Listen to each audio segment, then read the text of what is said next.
السلام علیکم ناظرین، پروگرام ویژن بائی راجہ عاطف ذوالفقار کے ساتھ آپ کی خدمت میں حاضر۔ ناظرین، ہر طرف بہت شور ہو رہا ہے کہ جناب کچھ شہباز شریف صاحب کی بھی کوئی سی وی ہے، پرائم منسٹر نے یہ بات کی ہے، پھر جناب یہ بھی باتیں کی جا رہی ہیں کہ جناب جب اسمبلی میں منی بجٹ والے سیشن جاری تھے تو اس وقت شہباز شریف صاحب بھی دیگر اہم قیادت کی طرح غائب تھے، لیکن ان کے بارے میں کہا جا رہا ہے کہ وہ پنڈی میں تھے۔ کیا وہ پنڈی میں تھے؟ اس پر ہم بات کریں گے۔ اور پھر جناب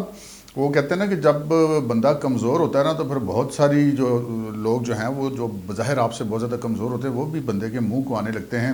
پاکستان تحریک انصاف کے ساتھ بھی کچھ ایسا ہی ہو رہا ہے، اور پاکستان تحریک انصاف کی جو تنظیم سازی ہو رہی ہے اس حوالے سے وزیر اعظم عمران خان صاحب بہت بے بس دکھائی دے رہے ہیں، اور اپنی پارٹی کی قیادت جو ہے وہ ان کے منہ چڑھ چڑھ کر بول رہی ہے، ان کے فیصلوں پہ اعتراض کر رہی ہے، ان پر شدید تنقید کر رہی ہے۔ یہ سارا کیا ڈرامہ ہے جو ان کی پارٹی کی ایگزیکٹو کونسل کا اجلاس ہوا ہے اس کے اندر کی کہانی آپ کو بتائیں گے۔ مگر اس سے پہلے کہ اپنے پروگرام کو آگے بڑھیں، آپ سے گزارش ہے کہ اگر ابھی تک آپ نے ہمارا چینل سبسکرائب نہیں کیا تو پلیز کر لیجیے، اور ساتھ ہی بیل آئیکن بھی دبا دیجیے تاکہ جو ہی ہمارا کوئی نیا پروگرام اپلوڈ ہوتا ہے تو اس کو نوٹیفیکیشن فوری طور پر آپ کو موصول ہو سکے۔ پروگرام کا باقاعدہ آغاز کرتے ہیں جی۔ نیا سال شروع ہو رہا ہے، اور نیا سال جو ہے وہ مہنگائی کی ایک نئی لہر کے ساتھ شروع ہوگا، اور ہم بجا طور پہ یہ کہہ سکتے ہیں کہ بالکل آئی ایم ایف کے سامنے ایک بے بس پاکستان جو ہے وہ نئے سال میں داخل ہو رہا ہے، جو کہ ہر جو ہے محب وطن پاکستانی کے لیے پریشان کن بات ہے۔ بہرحال یہ مہنگائی کی ابھی تازہ لہر سے پہلے جو پچھلی لہریں تھیں اس نے عوام کے اندر پاکستان تحریک انصاف کی جو تباہی نکالی، اس کے نظارے بہت سارے انتخابات میں دیکھے گئے، اور بالخصوص جو بلدیاتی انتخابات تھا کے پی کے کچھ حصوں میں، اور وہ تو خان صاحب نے کچھ حصے جن میں یہ بلدیاتی انتخابات کروائے تھے انہوں نے اپنی طرف سے ان حصوں میں کروائے تھے جو کہ پی ٹی آئی کا بہت سٹرونگ ہولڈ تھا، جہاں پہ پی ٹی آئی ویک تھی وہاں پر انہوں نے وہ انتخابات ابھی نہیں کروائے تھے، وہ دوسرے حصے میں بھی ہونے ہیں۔ وہ وہاں پہ جو پاکستان تحریک انصاف کی درگت بنی، اور پھر خان صاحب غصے میں آگے جناب حسب معمول، اور انہوں نے پورے ملک کی ساری تنظیمیں توڑ دیں۔ اور ہوتا تو ویسے یہ ہے کہ اگر ٹیم اچھا نہیں کھیلتی تو کپتان بدل جاتا ہے، لیکن یہاں پہ کپتان نے ساری ٹیم بدل دی۔ بہرحال یہ جمہوری ہونے کے دعوے دار ہیں، لیکن یہاں پہ بھی وہ امرانہ اختیارات خان صاحب کے پاس ہیں۔ تو خان صاحب نے کیا یہ کہ چاروں صوبوں کے جو ہے وہ صوبائی صدور مقرر کر دیے۔ تو پھر جناب ایک اجلاس ہوا پاکستان تحریک انصاف کی ایگزیکٹو کونسل کا، اور اس میں تو پھر بڑے جسے کہتے ہیں نا کہ وہ لفظی بم چل گئے جناب۔ وہ خان صاحب تو منہ دیکھتے رہ گئے کہ ہو کیا رہا ہے۔ سب سے پہلے تو شاہ محمود قریشی برہم ہو گئے، وزیر خارجہ ہمارے اور پی ٹی آئی کے سینئر وائس چیئرمین۔ وہ تو خان صاحب کو انہوں نے کہا کہ جناب آپ نے تو ہم سے پوچھنا ہی گوارا نہیں کیا، آپ نے شمالی پنجاب کا صدر جو ہے وہ خسرو بختیار کو لگا دیا۔ انہوں نے یہ دعویٰ بھی کیا کہ میرے ساتھ جناب قومی و صوبائی اسمبلی کے 38 ارکان ہیں، اور آپ نے مجھ سے پوچھنا بھی گوارا نہیں کیا، میں پارٹی کا سینئر وائس چیئرمین ہوں، جنوبی پنجاب سے میرا تعلق ہے، اور آپ نے اس شخص کو بنا دیا جس کا پی ٹی آئی سے تعلق ہی کوئی نہیں رہا، وہ پی ٹی آئی کا وہاں پہ صدر ہے۔ جنوبی پنجاب کے بہت سارے اضلاع کا آدھے پنجاب کا تقریباً وہ صدر ہے، اور خسرو بختیار کی بات کی جا رہی ہے۔ ان کا یہ کہنا تھا کہ یہ تو پی ٹی آئی میں آئے بھی نہیں تھے، یہ تو وہ جنوبی پنجاب صوبہ معاذ بنایا ہوا تھا، اور ان کو ہم نے الیکشن سے کچھ روز قبل جو ہے وہ پی ٹی آئی میں شامل کیا تھا، اور آج آپ نے ان کے حوالے پی ٹی آئی کر دیا۔ سو شاہ محمود قریشی صاحب جو ہے نا وہ ہیں تو ایسے گدی نشین بھی ہے نا، تو وہ بڑے برہم تھے پھر خان صاحب کے اوپر۔ خان صاحب ان کا منہ دیکھتے رہ گئے کہ یہ کیا ہو رہا ہے۔ پھر جناب سینٹرل پنجاب کی باری آئی تو پھر وہاں پہ وہی سچویشن بدلی، شفقت محمود صاحب کو سینٹرل پنجاب کو صدر بنایا گیا۔ شفقت محمود صاحب چونکہ ایک ریٹائرڈ بیوروکریٹ ہے، اور ان کا وہ جو پیور بیوروکریٹک رویہ ہے وہ عموماً سیاست دانوں کا تو اس طرح کا رویہ نہیں ہوتا، تو ان کے بارے میں کہا جاتا ہے کہ وہ تو کسی سے ہاتھ بھی نہیں ملاتے۔ تو بہرحال خان صاحب نے ان کو بنا دیا صدر، جس پر پھر وہ جو ان سے پہلے صدر تھے سینٹرل پنجاب کے اعجاز چودھری وہ بھی بڑے غصے میں، پھر جناب علیم خان صاحب وہ بھی بڑے غصے میں، پھر تو چودھری سرور سے گورنر پنجاب ہیں وہ بھی بڑے غصے میں۔ وہ انہوں نے تو پہلے بھی لندن میں اپنی ہی حکومت پہ بڑی تنقید کی تھی کہ یہ حکومت جو ہے وہ پاکستان کے ہاتھ پاؤں باندھ کر جو آئی ایم ایف کے سامنے ڈال رہی ہے، وہ بھی اس چیز پہ ناراض تھے۔ سو سینٹرل پنجاب کے جو تینوں اہم لوگ تھے، سینٹر اعجاز چودھری جو سابق صدر تھے اور جن کو ابھی معطل کیا یعنی کہ برطرف کیا گیا تنظیمیں جب ٹوٹی، تو پھر اس کے ساتھ ساتھ چودھری سرور بھی اور علیم خان، یہی تین لوگ جو ہیں وہ بڑے زیادہ میٹر کرتے ہیں پاکستان تحریک انصاف کے سینٹرل پنجاب میں، تو یہ تینوں بھی ناراض۔ اور پھر جناب ادھر بلوچستان میں بھی یہی صورتحال۔ بلوچستان میں کیا ہوا جی، وہ یار محمد رند ناراض ہیں، وہ کہتے ہیں کہ قاسم سوجی کو تو پی ٹی آئی کے ورکر جانتے ہی نہیں ہیں، ٹھیک ہے وہ ڈپٹی اسپیکر ہے قومی اسمبلی کے، پارٹی کی تنظیمی معاملات میں ان کا کوئی تعلق نہیں ہے، تو وہ یار محمد رند صاحب بھی بڑے برہم دکھائی دیے اور شکوہ کناں دکھائی دیے۔ پھر سندھ کا جو صدر بنایا علی زیدی صاحب کو، جو وزیر بحری امور ہیں، اس پر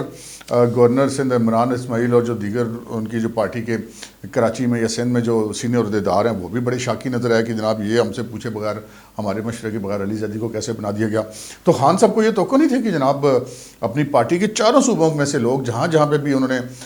وہ نئے صدور لگائے ہیں, نامزد کیے ہیں, منتخب تو وہ نہیں ہوئے, تو وہ سارا کچھ کام خراب ہو گیا. تو وہ پارٹی جو پہلے ہی اس کی حالت جو ہے وہ عوام میں جانے کے قابل نہیں ہے, تو اوپر سے ان کے باہمی جو جھگڑے اور باہمی اختلافات ہیں وہ مزید بڑھ رہے ہیں. بنائی طور پہ یہ ان کے آپس کے اختلافات ہم کو نہیں کہہ سکتے. یہ جتنے بھی ہم نے لوگوں کے نام لیے, شاہ محمود قریشی صاحب ہو گئے, یا جو چودھری سرور صاحب ہو گئے, علیم خان صاحب ہو گئے, یار محمد رین صاحب ہو گئے, عمران اسماعیل صاحب, بیسکلی تو انہوں نے عمران خان صاحب کے اوپر عدم اعتماد کیا ہے کہ جی آپ نے یہ بندے ٹھیک نہیں لگائے, آپ کو پتہ ہی نہیں پارٹی آپ نے کیسے چلانی ہے. سو اس طرح کی باتیں جو ہیں اس وقت پی ٹی آئی کے اندر ہو رہی ہیں. ابھی وہ کے پی کے جو دوسرے مرحلے میں جانا ہے بلدیاتی انتخابات کے, وہ تو ویسے بھی ان کے کمزور سمجھے جاتے ہیں وہ علاقے جہاں پر انہوں نے بلدیاتی انتخابات میں جانا ہے, پھر پنجاب میں بلدیاتی انتخابات میں جانا ہے. تو یہاں پہ جو ہے وہ ایک جو ہانڈیا جو ہے نا وہ توڑ چڑھتی ہوئی دکھائی نہیں دے رہی. لگتا نہیں ہے کہ یہ دیگ جو ہے اس کو پکا کے خان صاحب دم دے سکیں, کیونکہ مہنگائی کی جو سونامی پہ سونامی کی وجہ سے جو کڑاکے نکلے ہیں وہ پہلے ہی پبلک میں جانے چوکے نہیں ہیں. تو اوپر سے یہ کام ہو گیا تو وہ بالکل ہی جو آپس میں بھی پارٹی کے اندر جو ایک دوسرے کے ساتھ معاملات ہیں وہ بھی اس کے نتیجے میں خراب ہوں گے. تو خان صاحب نے بہرحال پھر کیا یہ کہ ان کو کہا کہ نہیں یہ ابھی تو عارضی طور پہ ہیں, تو میں نے ایک 40 رکنی کمیٹی بنائی ہے اور وہ 40 رکنی کمیٹی جو ہے وہ ان چیزوں کو ٹھیک کرے گی. بہرحال انہوں نے وقتی طور پر اور کوئی آپشن تھا نہیں تو خان صاحب نے ان سے جان چھڑائی. لیکن یہ نوبت آ گئی ہے کہ یہی لوگ جو خان صاحب کے سامنے وہ کہتے ہیں چوں کی آواز نہیں نکالتے تھے, یہ اب سارے خان صاحب کے منہ کو آنے لگے ہیں. اور دوسری طرف جناب وہ خان صاحب نے ایک اور بات کی تو اس کا بڑا رولا پڑ گیا. ہم نے اپنے پروگرام کے شروع میں عرض کی تھی کہ شہباز شریف صاحب کی سی وی کا بڑا شور ہے. جناب سیاسی حلقوں میں سی وی کا بڑا شور ہے کہ لفظ سی وی استعمال کیا تھا عمران خان صاحب نے کل, اور انہوں نے کہا تھا کہ شہباز شریف صاحب جو ہے وہ ہر جگہ پہ اپنی سی وی پیش کرتے ہیں. ہر جگہ سے مراد وہ پتہ ہی ہے نا وہ کس کی بات کر رہے تھے. تو شہباز شریف صاحب جو ہیں وہ خان صاحب ویسے انہیں اپنے لیے زیادہ بڑا تھریٹ سمجھتے ہیں, کیونکہ خان صاحب کو عوامی حلقوں سے تو کوئی تھریٹ فیل ہی نہیں ہوتا نا, کیونکہ وہ ان کو بھی پتہ ہے کہ عوام سے ان کا کتنا ایک تعلق ہے اور کتنے ایک تعلق کی وجہ سے وہ اقتدار میں آئے ہیں. میں نے کیا ہے نا, خود فیاض الحسن چوہان صاحب نے ایک دفعہ